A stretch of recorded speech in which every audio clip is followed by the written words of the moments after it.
It's 2002, the world is still riding high on The Matrix, and in a few years, John Wick will turn gun fu into an art form.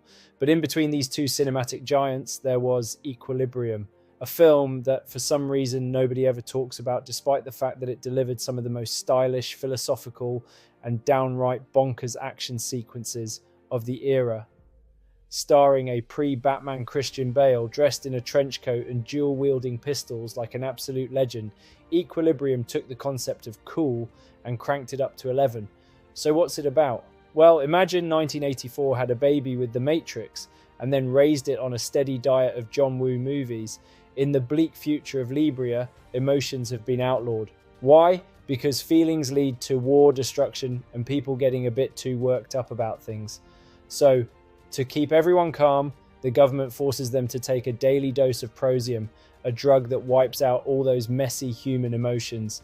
Keeping order in this cold, grey world are the grammaton clerics, elite enforcers who don't just arrest people, they shoot them with a level of precision that would make even Keanu Reeves sit up and take notes. Christian Bale plays John Preston, the best of the best when it comes to killing emotion sympathizers. He's got the whole dead inside thing down to a fine art, until, whoops, he accidentally skips a dose of prosium and starts feeling things. And once the floodgates open, it all goes downhill or uphill depending on your perspective.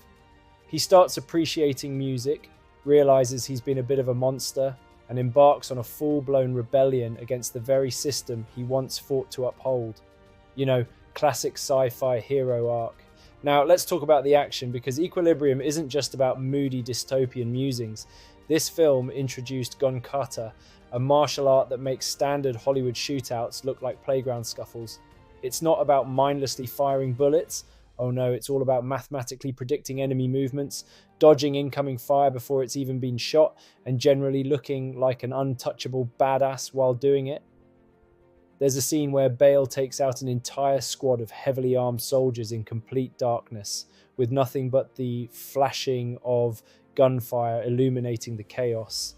Then there's the bit where he fights a bloke with guns while wielding two guns of his own. It's the kind of action that makes you question why this film isn't constantly being name-dropped in every discussion about the best action movies of all time.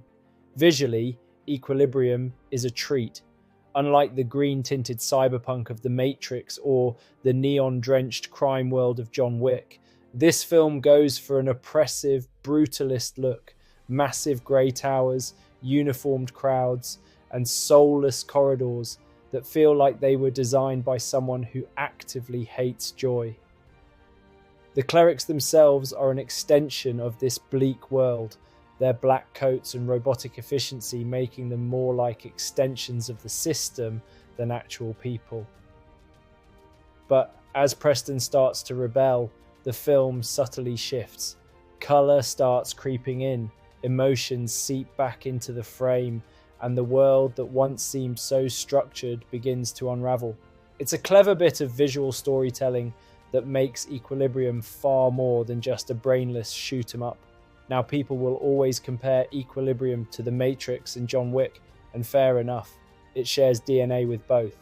But where The Matrix sometimes got a bit too bogged down in its own philosophy, and John Wick focused on clean, realistic gunplay, Equilibrium struck the perfect balance between depth and spectacle. It wasn't afraid to be cool, but it also had something to say. It tackled themes of control, emotion, and rebellion, all while delivering some of the most ridiculous action sequences ever put to screen. So why doesn't Equilibrium get the love it deserves? Timing, mostly.